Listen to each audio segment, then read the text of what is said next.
Hallo zusammen und herzlich willkommen zurück bei «Lass mal». Es wird nie weniger awkward, das Intro zu machen. Ich hoffe, euch geht's gut. Es ist jetzt gerade Freitag, Nachmittag. Es sind NC-Resultate gekommen, auf jeden Fall bei meinen Friends. Darum, falls du auch ein NC, also Nummer aus Klauses, Resultat bekommen hast, wünsche ich dir entweder Congrats oder mein Beileid. Viel Glück nächstes Jahr. Das stresst mich mega, Alter. Also ich würde nie im Leben überhaupt das Gefühl haben, dass ich den NC bestehen könnte. Darum habe ich so viel Respekt vor den... So viel Respekt vor den Leuten, die sich das getrauen, überhaupt sich das so zuzumuten. Weißt du, so, du weißt ja nicht, ob du bestehen willst oder nicht. Aber nur schon, dass du anhockst und lernst für das und nachher an so eine random-Ass-Prüfung gehst und dann vielleicht nicht bestehst oder halt eben bestehst, das finde ich so crazy. Darum mein Herz geht raus an euch alle. Allgemein, oh mein Gott, okay, nein, das ist jetzt wie schon ein bisschen vorbei, oder? Aber ja, jetzt fangen ja dann alle neue Studiengänge an, inklusive meine. Darum, falls du gerade am so warten bist, bis dein erstes Studium anfängt, mein Beileid. Ich habe wirklich gedacht, aber über das habe ich schon mal geredet. Aber so, ich habe immer gedacht, der Sommer, wo man endlich die Matur abgeschlossen hat, wird so geil. Und ich mag mich so gut daran erinnern, wie es mir da gegangen ist. So, Digga, ich kann mal das scheiß Studium anfangen. Ich weiß nicht, ob ich Kollegen haben werde, ich weiß nicht, ob es mir scheiße gehen wird, ich weiß nicht, ob ich es schaffen werde und ich weiß nicht, ob es mir gefallen wird. Ganz Sommer so verschissen, Alter. Keine Sekunde können geniessen. Und ja, wir wissen alle, wie es dann rausgekommen ist, oder? Also hoffen wir jetzt mal, dass es besser wird. Ich mache mir jetzt auch wieder ein bisschen Sorgen, muss ich ehrlich sagen. Aber jetzt weiss ich wenigstens, wie so der Vibe ungefähr ist, glaube ich. Aber ich mache mir gleich Sorgen. Naja, heute geht es auf jeden Fall um meine grösste fucking Insecurity. Und zwar, dass ich nicht eine riesige, crazy, krasse Freundesgruppe habe. Weil ich das Gefühl, alle haben das aus Reihe, aber ich weiss, es haben nicht alle aus Reihe. Aber erkennen das Gefühl sicher, dass man das Gefühl, alle anderen haben etwas. Und du bist einfach nicht imstande. Und darum geht es heute um das. Aber zuerst machen wir ja noch das Format. Ich fände es geil, hätte ich so Intro-Lieder für das, aber das schießt mir wirklich an, das irgendwie zu organisieren. Gossip der Woche. Weißt du, so eine Jingle. Gossip der Woche. Gossip von der Woche. Wenn ihr es noch nicht mitbekommen habt, ihr müsst im Formular, im Link vom Podcast, in der Podcast-Beschreibung, müsst ihr drauf drücken und mir euren Gossip erzählen. Jede Woche kommt eine Gossip-Story. Und die hier ist recht krass und ein bisschen lang, aber ich finde sie wichtig und spannend. Darum erzähle ich euch einfach mal. Danke an die Person, die das erzählt hat. Sie hat sogar einen Titel geschrieben. Titel: Liebe macht blind und Dummheit tut weh. Zusammengefasst: Meine eigentliche Kollegin hat Sommer 23 in der Türkei einen Typ kennengelernt, 3 Monate später geheiratet und dann wieder annulliert. Seitdem kommt keiner mehr wirklich an sie an. Sie hat bei jeglichen Kollegen oder Familienmitglied Schulden, insgesamt weit über 4-stelligen Bereich, hat die Lehre diesen Sommer abgeschlossen, wenigstens hat sie die Lehre abgeschlossen, Slay Queen, sich krank schreiben lassen, ist in die Türkei zu ihrem Lover, hat ein Digital Marketing angefangen. Okay. Behauptet, sie verdient damit Geld, Schulden kein Rappen zurückgezahlt bis jetzt. Schreibt aber immer noch jedem weg Geld, ob man ein paar 100 Stutz twinten. Jetzt. Habe sie nach Wochen mal wieder erreicht. Das Einzige, was sie mir jetzt gesagt hat, ist, dass sie nicht in die Schweiz kommen kann, weil ihr Konto gesperrt wurde. Sie am Bankwechsel ist und jetzt nicht mal Geld für ein Gola hat. Bro, das wäre wirklich mein Downfall, wenn ich mir nicht mal ein Gola kaufen kann. Ich glaube, dann würde ich vielleicht OnlyFans machen. Das Geld aus dem Online-Business hat sie einer Kollegin ausgelehnt, weil die ihre Miete nicht zahlen konnte. Plot-Twist. Sie ist mad auf die Kollegin, dass sie ihr Geld aus dem Fenster geschossen hat und ihr nicht mehr zurückgibt. Also 1:1 das, was sie mit allen abgezogen hat, von denen sie Geld ausgelehnt hat. Das Geilste, in ihrer Story sind jeden Tag neue Bilder, wie sie mit ihrem Freund am Essen ist, geht Kamel reiten, sich die Lippen aufspritzen lässt, beim Coiffeur war, etc. Aber hauptsächlich die 3000 Stutz, die sie für eine Weiterbildung der Eltern bekommen hat, sind nie mehr, wie auch die anderen 1000 Franken, die sie ihren eigentlichen Kollegen schulden. Das Traurige ist einfach, dass viele so weit sind, dass Sprüche wie «Können wir froh sein, wenn der Türk 3 Kamele in die Schweiz schickt und sie behalten, kommt günstiger». Ich finde es mega traurig, das Ganze, aber es ist einfach eine eigene Netflix-Serie voller Gossip, Drama und Komödie. Ich weiss nicht, ob es eine Story ist, die du spannend findest, aber ich werde sicher nicht täglich zu hören bekommen, was man einmal für Glück hat, einen gesunden Menschenverstand zu haben. Also, ich finde das eine sehr spannende Geschichte, weil es hat so viele Facetten, Bro. Also ich kenne definitiv zu viele Leute in meinem Leben, oder nur schon von so Erzählungen oder halt Leute, die Leute kennen, also ihr wisst, wie das läuft, wo genau das passiert, dass man halt eben so quasi, wie sagt man dem, in einer Nacht- und Nebel-Aktion, wie sagt man dem, ich weiß es nicht, einfach so verschwinden mit irgendeinem random Ass-Typ und es ist scheißegal, welche Nationalität der Typ hat, das passiert überall. Und dann sind die einfach auf einem komplett anderen Planet und du kannst nichts machen. Und das ist ja genau das, wo, also scheißegal, ob man auch auswandert oder nicht, oder einfach random heiratet oder nicht mal verheiratet ist, es ist ja immer das Gleiche. Es ist immer das, dass man in einem komplett toxischen Verhältnis ist und du hast keinen Zugang mehr zu diesen Leuten. Genau gleich, wie wenn die eben in so das komische «Wow, wir verdienen unabhängig Geld, willst du in meine Gruppe reinkommen?» Die sind auch komplett wie in einer alten, so abgeschlossenen Sekte, wo du nicht mehr, du kommst nicht zu denen an, die sind so brainwashed alle und das ist ja so traurig, weil eben, das ist ja eigentlich eine Kollegin von dir und ich meine, die anderen Leute, die involviert sind, machen sich sicher auch eben anfänglich Sorgen, nachher ist man irgendwie nur noch hässig und für die Person denke ich halt immer, also schau, wenn ich ihre Kollegin wäre, würde es mich auch hure abfucken und ich wäre auch so, Bro, fick dich, du blöde Sau, bleib mir fern. Aber so von außen betrachtet ist es halt auch mega sad, dass so Leute bräuchten eigentlich Hilfe von ihren Bekannten, die wissen, das ist nicht normal, kein normales Verhalten, aber die treiben die Leute so weit weg, dass wie niemand überhaupt mehr helfen mag. Und niemand, gut, du kannst auch nicht helfen, aber weißt du, was ich meine? Wenn du dann wirklich mal die Hilfe brauchst, sorry, wo sind denn die ganzen Leute? Wer hilft denen wieder raus aus dem Scheiß? Niemand. Und sie hat sich auch selber verschissen, logisch. Aber ich denke mir so, Bro, wenn mir das passiert, weil das kann ja legit allen passieren. Die vielleicht mit gesunden Familienverhältnissen aufgewachsen sind, weniger. Aber so, die meisten von uns könnten auch in irgend so etwas Komisches reinrutschen, wenn es uns nur genug schlecht gehen würde oder so. Und das finde ich so unheimlich, so daran zu denken, dass meine engsten Friends jetzt gerade könnten vielleicht in 2 Jahren in so einem Krypto-Scheiß sein, von wegen, eben, werde über Nacht Millionär und ich zeige dir wie. Gib mir nur dein Geld und Pyramiden-Schneeballsystem. Weißt du, was ich meine? Bro, das wird, ich weiß gar nicht, eben, das tut mir mega leid, auch für die und für sie aber auch. Und das ist echt scheiße, Bro. Und sowieso könnt ihr aufhören, einfach random heiraten. Das hat noch nie gut funktioniert. Vielleicht vor 80 Jahren, weil du dich nicht hast bescheiden lassen. Aber so, chillt. Wir haben noch genug Zeit zum Heiraten, alle zusammen. Es rennt doch nicht davon. Im Gegenteil. Oh mein Gott, ich finde das wirklich so schlimm. Das tut mir auch richtig, das macht mich einfach traurig. Und auch das eben, dass man, weißt, ich fühle mich ja schon schlecht, wenn ich Leute auf WhatsApp nicht zurückschreibe, aber dann Stories poste, weil das literally mein Job ist. Und die andere postet Stories, wie sie ihre Lippen aufspritzt und sagt, sie hat kein Geld für ein Cola. Sorry. Nein. Amix hätte ich auch gerne so ein bisschen I don't give a fucking single scheiß fuck. Aber das habe ich einfach nicht. Und dann sieht man wiederum, dass es ja vielleicht gut so ist. Wow, ich habe Hundehaare in der Nase. Okay, danke auf jeden Fall für den Gossip. Das war ein sehr starker Gossip, würde ich mal behaupten. Kommi von der Woche, mein Kommentar, den ich rausgesucht habe, habe ich einfach relatable gefunden. Es ist kein Hate-Kommentar, sondern ich habe ein Video gepostet auf TikTok, wo der Sound ist irgendwie so, du verstehst mich nicht, aber keine Ahnung, wenn du mir mal richtig zulassen würdest, dann würdest du mich verstehen. So. Und dann war mein Text, ja, an alle Leute, die so tun, Bro, wieso juckt sie so fest, wieso juckt die alles? So quasi, lass mir mal zu und dann wüsstest du, wieso mir alles juckt. So ein bisschen deep, oder? Und eine hat dann kommentiert, gestern gekühlt, weil ich ein vertrocknetes Eidechsel nicht retten konnte. Bro, das bin so ich, weißt du, das bin so ich und ich bin nicht mal vegan oder so. Und ich bin gleich, oder wenn so ein Schneck so halb tot dort liegt oder so. Nein.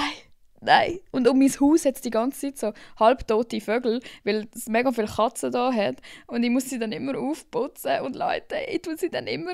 Das ist meine grösste Confession und das bricht mir wirklich das Herz für so 3 Tage immer. Ich tue die dann auf den Misthaufen im Stall. Weil ich kann nicht 3 Vögel am Tag vergraben oder so. Dann graben sie die wieder raus. Ich habe 2 Hunde im Garten. Das ist so schlimm. Nachher müssen die auch auf Scheiße sterben. Oder tot auf Scheiße liegen.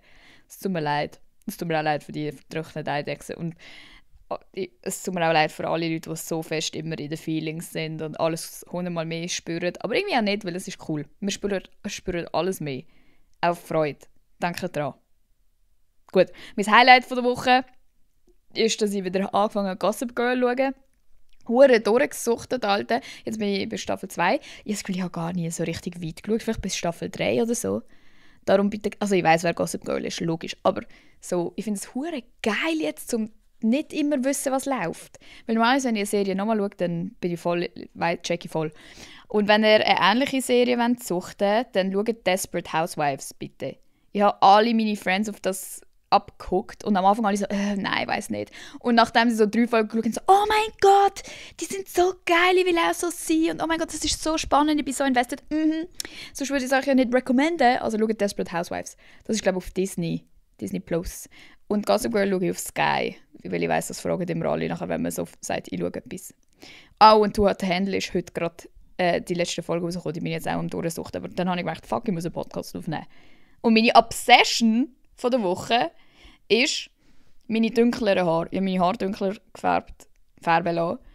Und bei diesem Prozess ist mir leider habe ich vergessen, dass ich ja noch eine Rolle als Amy habe.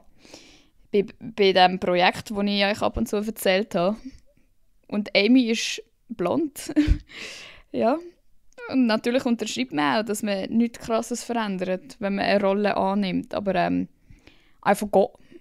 I simply forgot. Und jetzt ist Amy halt ein paar Töne dunkler. Wir werden das aber regeln. Es gibt nicht mehr so viel zum Filmen und wir müssen das einfach... Oh. Und mir ist das gestern so mitten in der Nacht in den Sinn gekommen und ich habe mich so schlecht gefühlt. Und dann habe ich dem Regisseur so eine Memo geschickt, so «Hi!» Oh, wenn ihr die Memo hören. Vielleicht sage ich aber seinen Namen, das wäre nicht so gut. Wartet mal. Ich schaue mal. Hallo. Ich kann nicht schlafen, weil mir ist etwas in den Sinn gekommen. Ich habe einfach meine Haare gefärbt. Scheiß Amy. Ich habe meine Haare, also sie sind nicht fest gefärbt.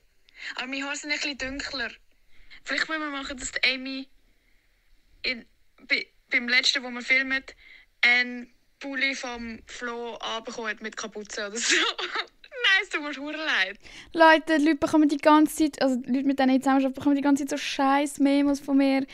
Und ich glaube, es juckt die gar nicht so, aber mich juckt so fest, Alter. Und Memos kommen immer besser rüber, weil in den Memos bist du so honest. Dann kannst du schon schreiben, sorry, ich habe Haar gefärbt.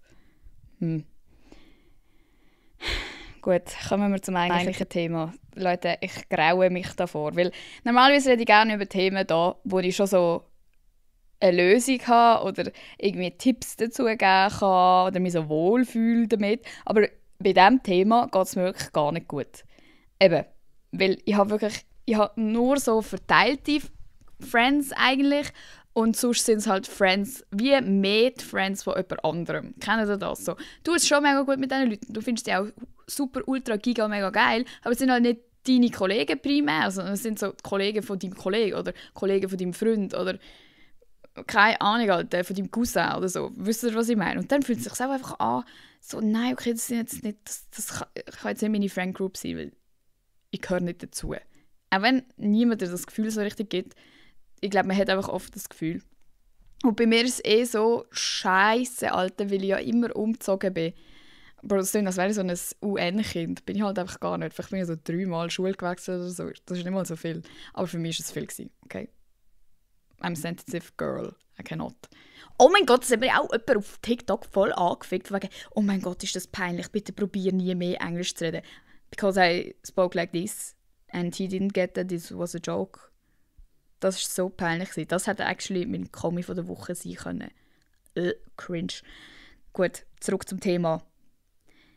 Weil ich halt immer umgezogen bin, ist es halt wie so gewesen, wenn ich dann mal eine kleine Gruppe hatte oder so, dann sind wir gefühlt gerade wieder weggezogen. Und dann nach dem ersten Mal, basically, wo wir weggezogen sind, bin ich schon so gewesen, ja Bro, dann muss ich es auch gar nicht probieren, weil, keine Ahnung, die kennen sich schon alle viel länger. So, wenn du als Kind irgendwo hingehst, ist noch okay. Das erste Mal bin ich halt voll ein Kind gewesen, so 9 oder so. Dort findest du noch voll guten Zugang eigentlich. Aber nachher, wo wir wieder zurück in die Schweiz gekommen sind, bin ich 12 gewesen. Und 12 ist ja, sorry, Peak von Grüppli denken und alle haben es gut miteinander und wer bist du, dass du neu da dazukommst. Ich habe zum Glück dann gleich Friends gefunden, aber es war auch nie so eine Gruppe gewesen. Und fairerweise waren das auch alles dumme Scheissleute, mit denen hätte ich auch nicht das Grüppli bilden wollen. Aber das ist mir auch dann gleich, in dem Denken von, oh nein, ich habe keine Freundesgruppe. Das juckt mich ja dann nicht, weil ich will mir einfach selber einreden, dass ich keine Freundesgruppe habe und die Gründe sind egal. Und so ist es halt einfach immer weitergegangen, bis ich dann in der Oberstufe bin ich fucking zerrissen, gemobbt worden. Auch wenn ich würde es jetzt nicht selber als Mobbing bezeichnen, aber es war eigentlich schon Mobbing. Aber I'm strong, girls, es war kein Mobbing, sie haben mich auch ein bisschen auseinandergenommen. Dort hatte ich auch keine Freundesgruppe, da hatte ich genau eine Kollegin und das war die Fick-Kollegin, wo ich immer sage, dass sie eine dumme Sau war. Habe ich euch übrigens erzählt, dass die mich so fucking reinlässt. Dumme Sau, schreibe einen Entschuldigungsbrief. Ihr wisst, das ist Standard, wenn ich über die rede. Entschuldigt die! Mann. Genau.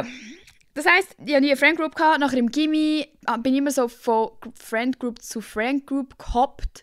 Weil in der einen Friendgroup, wo ich mich eigentlich wohlgefühlt habe, ist halt die andere Futz. Sorry, ich weiss, es sagt mir nicht als Fluchwort, aber sorry, ist die andere Sau drin gewesen. Dann habe ich immer wieder wegwählen, weil ich eigentlich keinen Bock auf die hatte. Dann bin ich aber immer wieder zurück, weil ich ja gleich irgendwie dazugehören und gleich mit den anderen gut haben. Dann bin ich wieder in eine andere Friendgroup und die haben mich dann gemobbt, weil ich fucking... Nicht gemobbt, aber die haben mich so ausgeschlossen, weil ich ein Scheidungskind bin und niemand von denen war ein Scheidungskind. Oh mein Gott, das ist... Daisy, ich weiss, du hörst zu. Ich hoffe, du lachst. Oh mein Gott, Alter, das ist so ein Fiebertraum. Die haben mich einfach... Ohne Scheiß, so gut mit denen gehabt. Dann war die eine plötzlich so am Ragen gewesen. Hockt so dort. Wir hocken so in der Mensa. Und plötzlich schaut sie mir so straight in die Augen und ist so... Ja, also ich denke schon, so Scheidungskinder haben halt schon gar keine Chance, um wahre Beziehungen zu führen.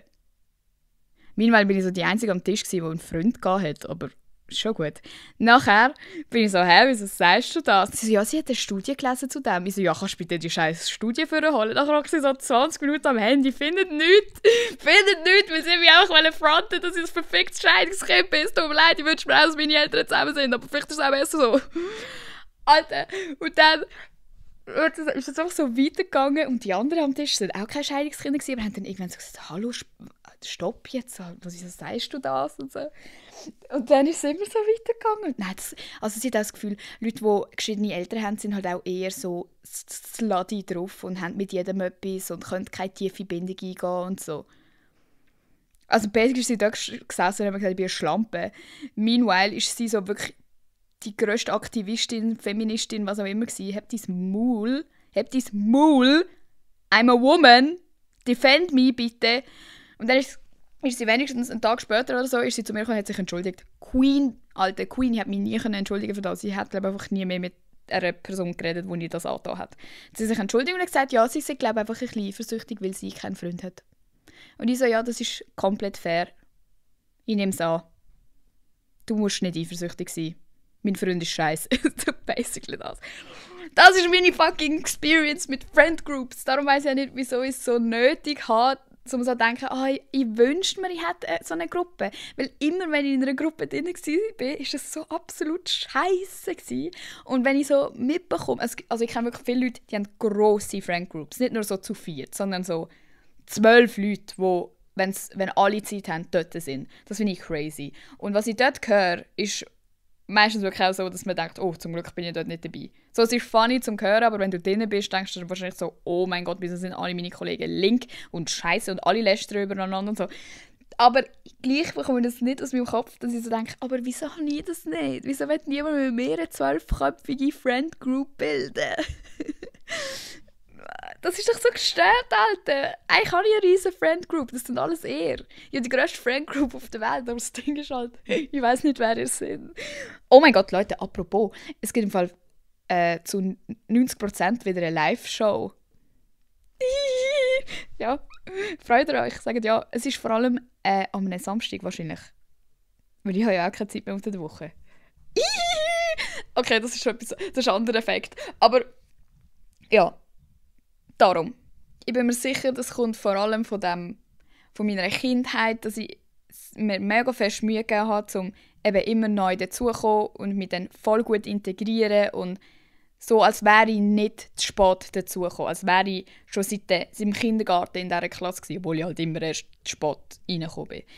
Und dass man so aufwächst und sich so viel Mühe gibt, weil man halt, logisch, du willst dazugehören, vor allem als Kind und vor allem als Teenie, das lässt mich, glaube ich, wie nicht so los, weil das ist das Einzige, was ich gelernt habe im Umgang mit Friends. dass man muss sich Mühe geben muss, um mit allen gut zu haben und bei allen gut dastehen und so. Und es hat nie gut funktioniert für mich, weil irgendjemand hasst mich immer. So, sorry, so ist es einfach, wenn du eine Meinung hast und irgendwie eine Persönlichkeit hast, und das ist auch okay. Es muss mir wirklich nicht jeder gerne haben. Ich habe niemand gerne. Es ist okay, wenn mich auch niemand gerne hat. Aber einfach so, ja, ich glaube, das ist voll das Ding, wo ich noch null mich damit beschäftigt habe, dass es okay ist und dass es auch okay gewesen wäre für mich als Kind, wenn ich nur eine Kollegin hatte oder so. Und das verfolgt mich so fest. Also wirklich, wenn ich eine Story sehe von jemandem, der mit jemandem am Chillen ist, dann kann ich nicht sehen, mega cool, die chillen miteinander, sondern dann bin ich wirklich so, fuck, Alter, stimmt. Alle anderen haben das.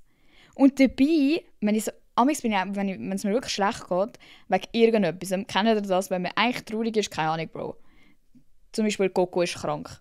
Dann bin ich traurig, weil Coco krank ist und plötzlich denke ich daran, dass ich keine Kollegen habe, alle mich hassen, ich niemanden habe im Leben und ich allein sterben werde und niemand für mich da ist, jemals.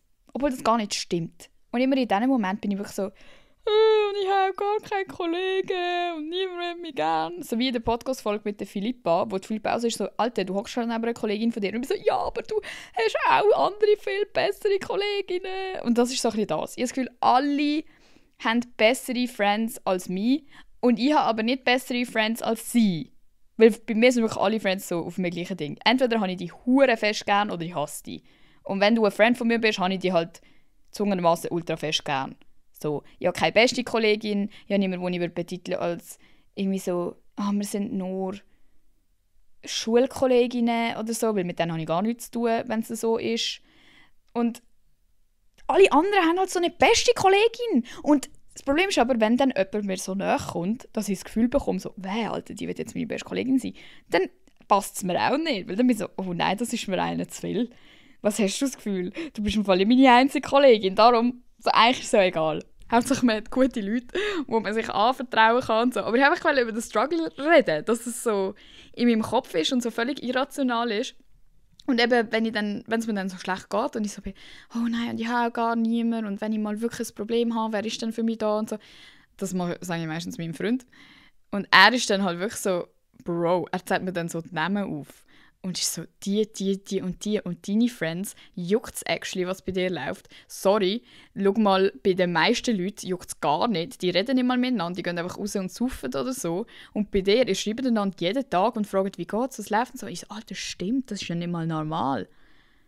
Stimmt, meine Friends sind ja eigentlich verdammt nett zu mir und haben mich wahrscheinlich sogar gern. Also, weißt, aber das ist auch glaube halt von diesem Oberstufen-Ding, gell? Wenn du so mit 12, 13 an einen Ort kommst, wo wirklich alle die hassen und du checkst nicht wieso, weil du ja eben sonst eigentlich immer jemand bist, der sich so Mühe gibt, dann hast du, glaube also keine Ahnung, bis seitdem habe ich immer das Gefühl, ja, es ist scheißegal, was ich mache, die werden mich dumm finden. Und das ist so scheiße, Alter, weil ich bin ja eine Nette und ich denke, ich will niemandem etwas Böses, wieso würden die mich nicht gerne haben? Aber es ist halt wirklich oft auch, ich bin auch viel in einem Kontext unterwegs, wo es sehr kompetitiv ist. Sonst halt immer in der Schule, dort vergleichst du ja auch immer miteinander. Und jetzt auch mit Social Media, dort ist es auch immer so klein so, auch wenn man wirklich fest probiert, dass es nicht so ist, aber es ist halt gleich manchmal so. Und das spürst du dann halt auch. Und das ist auch... Und das kann ich relaten mit dem? Kann mir jemand sagen, oh ja, ich will auch eine grosse Friendgroup und habe das nicht? Oder bin ich die einzige Sau auf der Welt? Also auf jeden Fall, wenn es euch so geht, das ist okay, weil mir geht es auch so. Und ich glaube, es ist normal in unserem Alter. Und irgendwann ist es halt, also weißt, jetzt ist noch so die Zeit, wo alle so ein ganz anderes Leben führen. Und ein paar haben halt Zeit, so mit 30 Leuten in der Woche zu chillen und ein paar gar nicht. Und ein paar haben Energie für das und ein paar gar nicht. Aber so in 10 Jahren hat einfach basically keiner von uns mehr Zeit für das, weil wir irgendwie so dann voll im Leben drin stehen und so ein Haus putzen müssen und so. Also eigentlich ist es jetzt auch voll cool, dass wir entscheiden können, ob wir mit 40 Leuten chillen oder mit 2. Und dass wir überhaupt mit 2 Leuten chillen können, weil ich glaube, sogar das wird irgendwann schwierig. Ausser man hat so Kinder, die zusammen in die Klasse gehen und dann trifft man sich wegen der Kinder oder so. Das ist voll unheimlich. Ich habe wirklich das Gefühl, wenn du so eine Familie gründest und so, hast du kein Leben mehr. Das stimmt wahrscheinlich nicht, aber vielleicht auch schon ein bisschen. Ich meine, schaut nur schon, was aus meinem Leben geworden ist, seit ich statt 1 Hund 2 Hunde habe. Es ist schon crazy, wenn man so Verpflichtungen hat.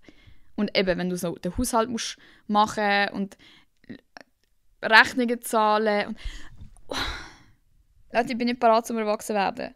Ich bin nur bereit, um eine grosse Friendgroup zu bekommen. Und dann, wenn ich die grosse Friendgroup habe, sage ich, Leute, ich habe so keinen Bock zum Vorbeikommen. Ich komme 3-mal im halbes Jahr. 3-mal im halben Jahr. 3-mal alle 6 Monate. Was? Checkt ihr? Oh mein Gott, stimmt mal ab auf Spotify. Hättet ihr lieber eine beste Kollegin oder einen besten Kollegen oder so eine Friendgroup? Aber nicht so eine räudige Friendgroup, wirklich auch so eine angemessene, nette Friendgroup. Lieber eine beste oder Friendgroup? Stimmt ab. Weil ich weiss gar nicht, was ich gerne hätte. Weil ich fände das schon auch cute, wenn man so jemanden hat, um so... Weißt du, nein, das schießt mir aber eigentlich an. Ich nehme es zurück. Ich will sagen, zum so FaceTimen und so sofort anrufen, wenn irgendetwas ist. Und dann gehen wir zusammen einkaufen und gehen zusammen schiessen. Und nein, das regt mich wirklich auf, wenn ich das habe. Das habe ich auch schon ein paar Mal gehabt. Und jedes Mal bin ich so gewesen, Bro, wieso will ich jetzt mit mir den ganzen Tag FaceTimen? Vielleicht finde ich ja im Studium meine Friendgroup. Leute, wenn ihr das hört und mich plötzlich im Studium entdeckt, sehr nett zu mir. Aber nicht auf so komische Basis, bitte. Nicht so, oh mein Gott, Emma, ich höre deinen Podcast und ich weiss alles über dein Leben. Und du hast gesagt, ich soll nett zu dir sein, darum bin ich nett. Tun einfach, als wüsstest du das nicht. Nein, das ist auch komisch. Leute, ich bin so verwirrt heute. Und ich habe in der Zwischenzeit übrigens auch mit noch mehr Leuten geredet, die eine ADHS-Diagnose haben und alle sagen mir das Gleiche. Emma, Bro, gang es einfach abklären. Es braucht eigentlich gar keine Aufklärung mehr, es ist klar. Und ich bin so, nein, ja, vielleicht sollte ich schauen. Aber ich habe immer noch keinen Hausarzt oder Hausärztin.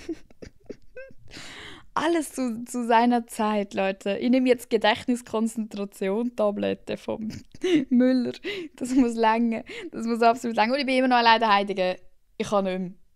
Mein Leben ist so langweilig. Und ich habe heute gestaubsaugt. Jetzt muss ich nachher noch die Küche aufräumen. Und dann kommt eine Kollegin von mir. Wenigstens noch eine Kollegin von mir. Die Leute haben wirklich angefangen, mich zu besuchen hier daheim, als wäre ich so todkrank und könnte nicht mehr aus dem Haus. Weil ich einfach nie so lange von daheim weg kann, wegen der Tilda. Und sie halt auch nicht überall mitnehmen kann. Ja, das war wirklich auch schon alles, was ich euch zu erzählen hatte zu diesem blöden Thema. Weil ich habe keine Lösung. Wenn ihr eine Lösung habt für mich, let me know. Wenn ihr ein Thema habt, let me know, wo ich besprechen sollte. Und ansonsten hoffe ich, dass ihr nicht so viele Struggles habt mit dem Thema Freundschaft wie ich. Weil es nervt. Es ist so ein unnötiges Problem. Also es ist so, man macht das Problem, wo gar keins existiert, aber es kommt ja einfach von dieser Unsicherheit von bin ich jetzt gut genug und hassen mich alle. Und das wird ja noch viel mehr verstärkt durch das ganze Social-Media-Ding, weil ich das Gefühl habe, alle finden mich dumm und nervig und scheiße. Was irgendwie komisch ist, weil eigentlich sollte man ja meinen, Leute, die so viele Followers haben und Likes bekommen und so, dass die voll meinen, wow, alle finden mich geil und toll. Aber das funktioniert halt irgendwie nicht so. Sondern man ist so, wow, heute habe ich 2 Hate-Kommentare bekommen. Die Welt hasst mich. Das Leben ist schwierig. Als 21-Jährige. Aber wenigstens habe ich Essen und habe Geld für ein Cola. Und bin nicht verheiratet in der Türkei irgendwo und habe es wieder abgebrochen und sage jetzt, dass ich Digital Marketing betreibe. Leute, geht nicht auf so Scheissdreck ein. Bitte, lasst euch nicht von so Schneeballsystemen auffressen. Und wenn schon, dann traut euch mit jemandem zu reden, wenn ihr merkt, fuck, das ist irgendein dummer Scheissdreck. Bitte. Bitte. Ja, das war alles. Freut euch auf Live-Podcasts, also so vielleicht, falls es wirklich zustande kommt. Und kommt dann. Ich erzähle ja nicht mehr, aber es wird viel...